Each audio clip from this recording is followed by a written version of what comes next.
ravi de vous retrouver pour le 19h à la une ce samedi.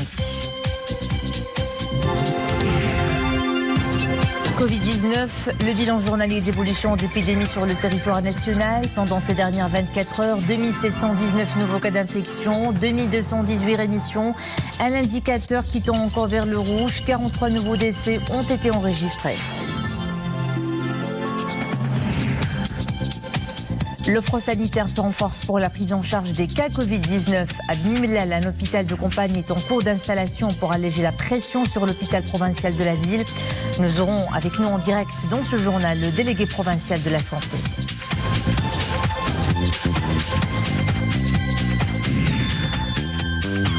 Quel est le profil du patient Covid-19 à son admission à l'hôpital? Quels sont les principaux symptômes qu'il présente? Nous nous intéresserons à ces éléments importants de l'évolution de la situation épidémiologique.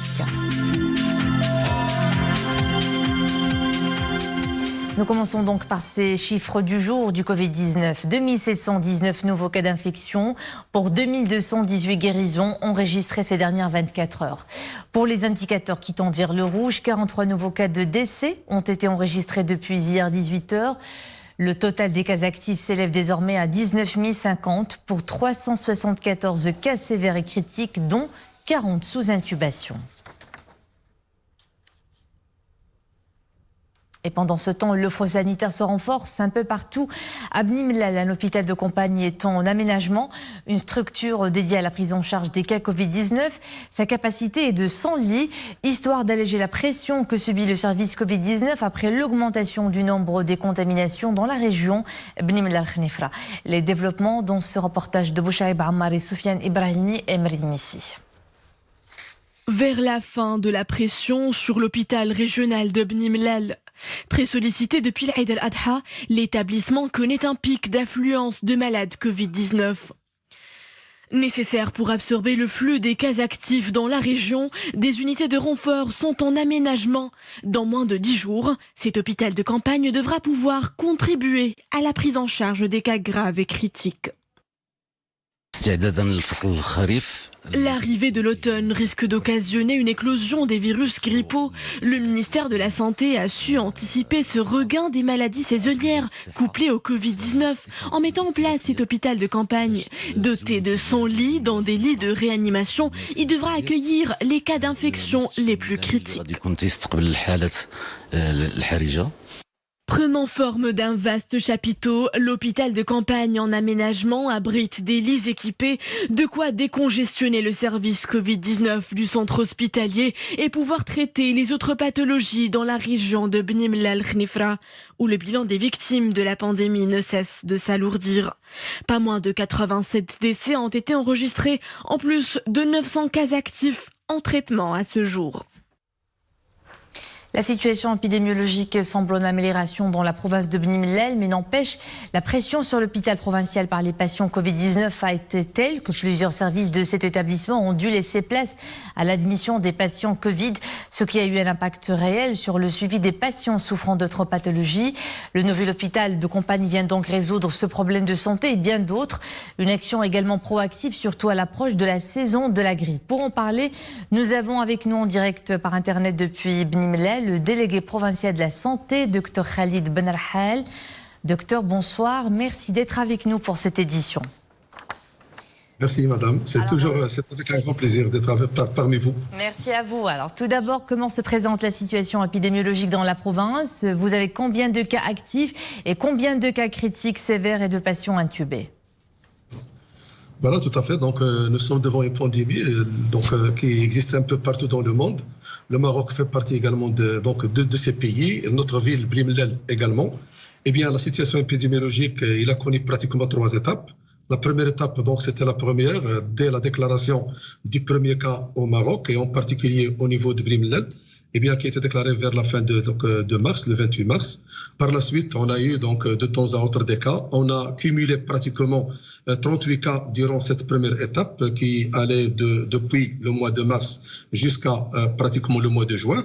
Et puis par la suite, depuis la fin de juin jusqu'au 21 juillet, on n'avait pratiquement aucun cas. On avait 0 cas. Et depuis le mois de juillet, et vu le relâchement qu'on a constaté dans le respect des mesures barrières, dans le respect des moyens d'hygiène et éventuellement donc les différentes festivités, en particulier celle de Eid el-Kbir, et puis éventuellement les différents déplacements de la population. Eh bien, cela a entraîné encore donc l'apparition des cas, et depuis le temps, on a eu une augmentation donc du nombre de cas par jour.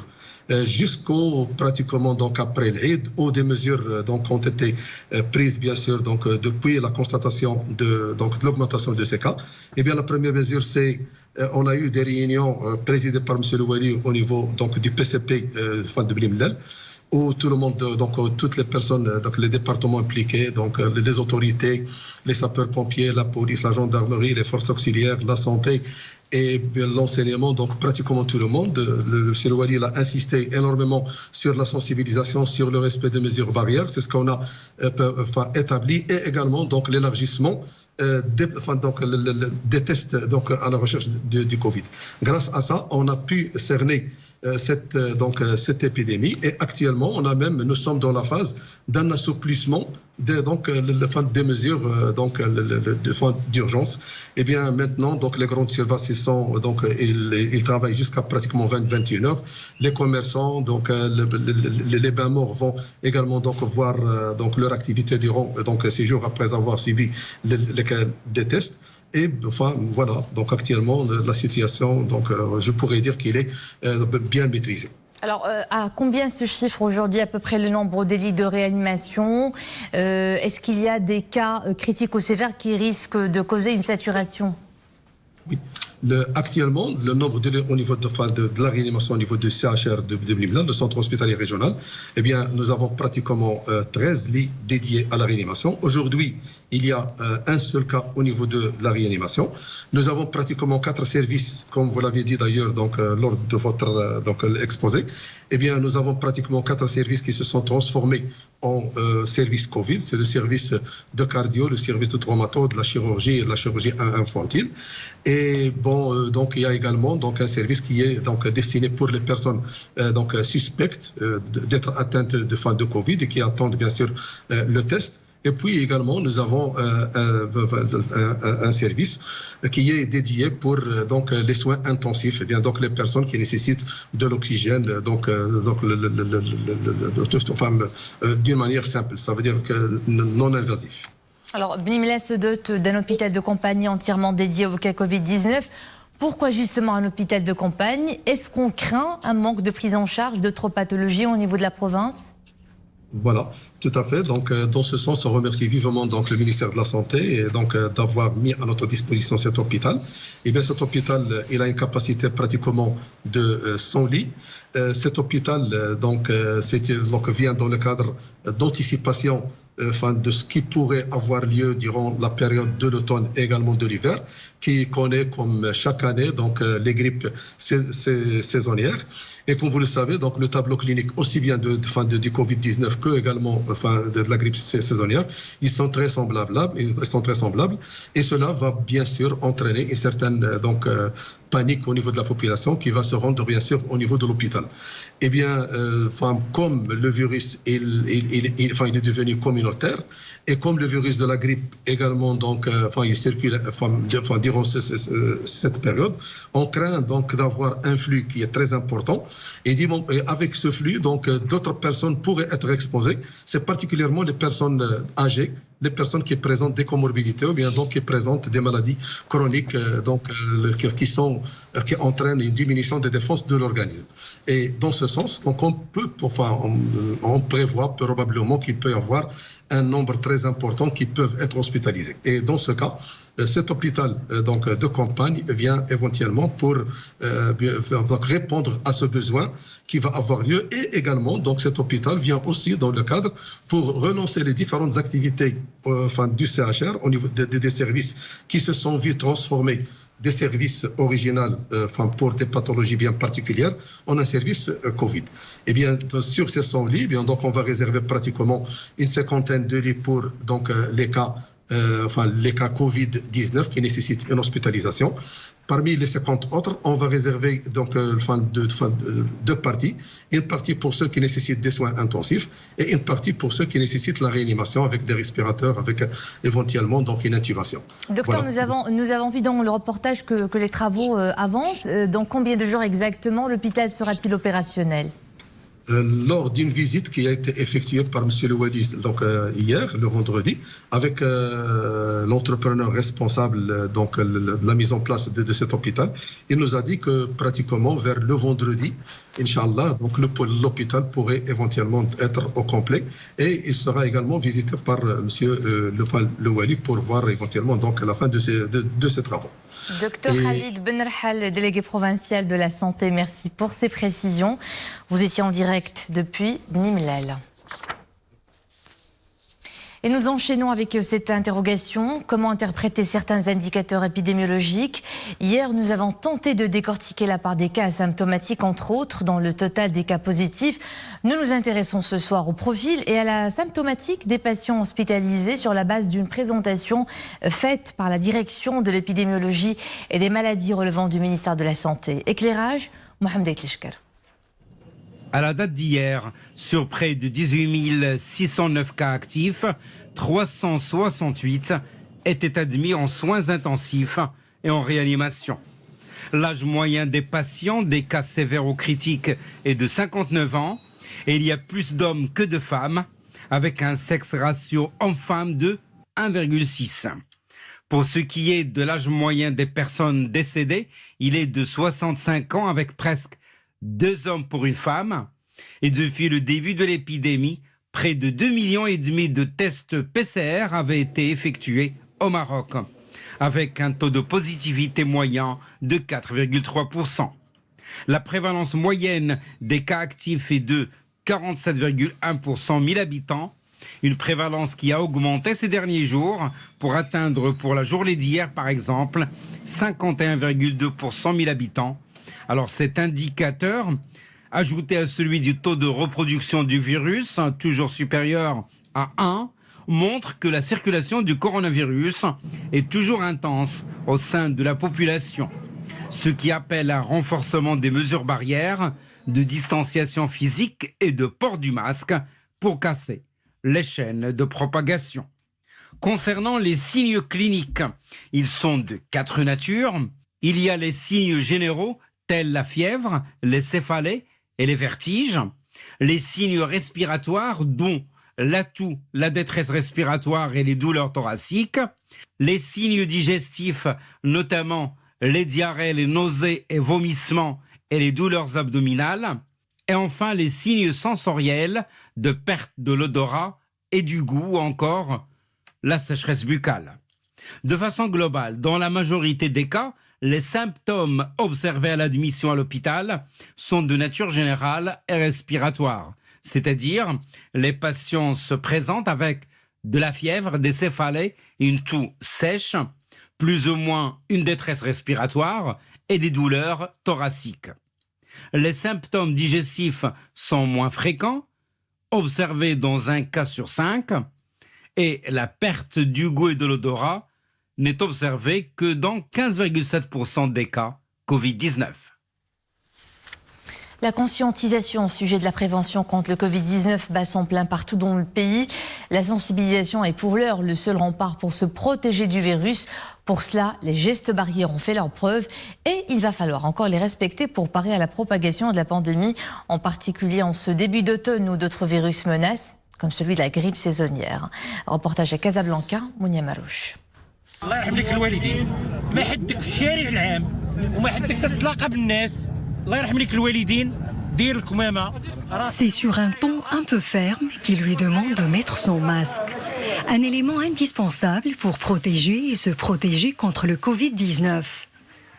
Pour mettre en garde les insoucieux, cet acteur associatif parmi d'autres sillonne les artères les plus peuplées de la métropole, où les mesures barrières semblent parfois moins respectées.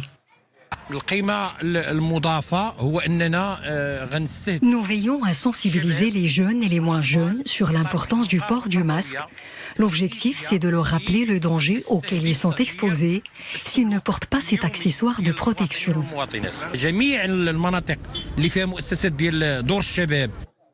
Pour faire passer leur message, tous les moyens sont bons pour ces bénévoles. Tantôt, ils s'adonnent à un exercice de pédagogie, tantôt, ils laissent parler leur pancarte. C'est une campagne de sensibilisation organisée en partenariat avec les délégations de la santé à Ain Chouk El Hassani. Nos acteurs associatifs ont été bien formés aux techniques de communication. Là, ils sont bien armés pour remplir leur mission. À la date d'hier, la ville de Casablanca a enregistré à elle seule 779 nouveaux cas du coronavirus. Devant l'Assemblée générale de l'ONU à New York, tenue de manière virtuelle, le président du gouvernement espagnol, Pedro Sánchez, a réitéré hier l'appel de son pays à une solution politique basée sur le compromis à la question du Sahara marocain. Sánchez a réaffirmé la nécessité de trouver une solution juste, durable et mutuellement acceptable au conflit artificiel du Sahara, tel que stipulé par les résolutions du Conseil de sécurité et dans le cadre des dispositions respectant les buts et principes contenus dans la Charte des Nations Unies. Pour sa part, le président du Burkina Faso a souligné que les résultats notables qui ont été réalisés suite à la tenue des 2 tables rondes de Genève entre l'Algérie, le Maroc, la Mauritanie et le Polisario méritent d'être consolidés afin d'aboutir à une solution politique consensuelle à la question du Sahara marocain. Et de son côté, le président de la République de Sao Tomé et Principe a réitéré l'appel à l'ensemble des parties concernées par le différend régional autour du Sahara marocain à œuvrer afin de parvenir à une solution politique mutuellement acceptable. À la une de l'actualité à l'étranger, le Premier ministre libanais désigné Mostafa Adib renonce, faute de consensus, à former un nouveau gouvernement destiné à sauver le pays d'une des pires crises économiques de son histoire. Près de 2 mois après l'explosion au port de Beyrouth, le président Michel Aoun a accepté le renoncement de son Premier ministre en affirmant qu'il prendra les mesures appropriées conformément aux exigences de la Constitution pour désigner un nouveau Premier ministre. Et puis lors d'un point de presse au palais présidentiel, Mostafa Adib a présenté ses excuses aux Libanais pour son incapacité à réaliser leurs aspirations à un gouvernement réformiste. Le monde entier fait face à une crise sanitaire sans précédent. Le Covid-19 continue sa propagation. On recense plus de 32 millions de cas à travers le globe. La barre des 988 000 décès est dépassée. Le nombre des nouveaux cas n'a jamais été aussi élevé et de nouvelles vagues apparaissent dans certains pays qui semblaient avoir endigué l'épidémie. Aux États-Unis, le nombre des nouveaux cas quotidiens explose toujours. Il s'élève aujourd'hui à plus de 51 000 contaminations et 837 morts en 24 heures. En Inde, le bilan humain s'alourdit également. Près de 6 millions de cas confirmés, plus de 92 000 morts. Idem au Brésil, 31 911 nouvelles infections en 24 heures. En France, le dernier bilan fait état de près de 15 800 nouveaux cas en une journée et 55 morts. Et puis le nombre de nouveaux cas remonte en Chine avec 15 nouvelles contaminations.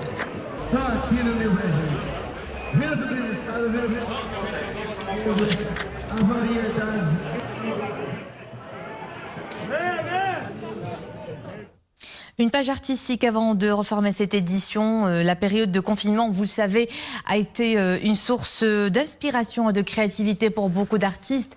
Le chanteur Faudel en fait partie. L'artiste franco-algérien s'apprête à lancer son nouvel album. Fidèle à lui-même, le petit prince du rail chante encore la vie, l'amour et les joies que cela procure. Notre équipe est allée à sa rencontre, l'occasion de revenir sur un parcours musical tellement riche. Amina Amouri, Iman Slawi, Asma Tazi et Nisrina Ozdar. Son énergie volcanique, sa voix mélodieuse et son sourire juvénile sont sa marque de fabrique.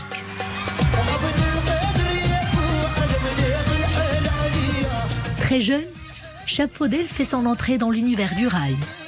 Un répertoire déjà conquis par ses aînés, Chab Khaled, Chab Mami et Feu Rachid Taha. Malgré la forte concurrence, le jeune Faudel parvient à se faire une place. بديت كانت عندي 18 عام J'ai commencé à 18 ans et c'est la chanson Tellement de briques qui m'a ouvert les portes du succès. Franchement, je ne savais pas qu'elle allait être couronnée par tant de réussite, surtout dans un pays européen comme la France. À une époque où les réseaux sociaux, qui sont aujourd'hui un outil incontournable de promotion, n'existaient même pas. Après Tellement de briques, le jeune Faudel prend son envol. Sa carrière brille de mille feux. Ses aînés, il en fait des compagnons de route, des conseillers, des amis, des partenaires de scène. Vous savez, tout n'a pas été rose pour nous. Nous avions rencontré beaucoup d'obstacles durant nos carrières respectives. Chab Faudel, une carrière prolifique jalonnée par une tournée mémorable. Vous l'aurez facilement deviné. 1, 2, 3 soleils. Une étape charnière dans sa vie d'artiste. Sa réussite est à son apogée. Et avec elle, la splendeur d'un genre musical qui transcende les frontières maghrébines. Je voue un amour et une affection particulière à cette chanson. Je la chantais quand j'avais à peine 8 ans, bien avant 1, 2, 3 soleils. Je la chantais chez moi, en voiture, partout je vous dis. Et je le faisais à chaque fois avec beaucoup de bonheur. Son bonheur, l'artiste dit le retrouver dans les choses simples de la vie. Une devise qu'il fait sienne et qui résonne dans chaque refrain, chaque mélopée. Sa manière de nous dire « Vive la vie, vive l'amour ».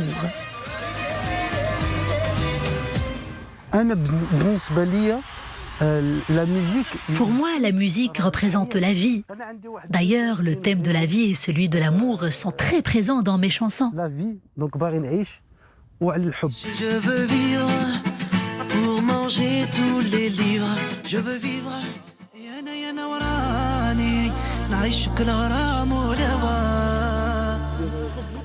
Alors que devient aujourd'hui le petit prince du rail?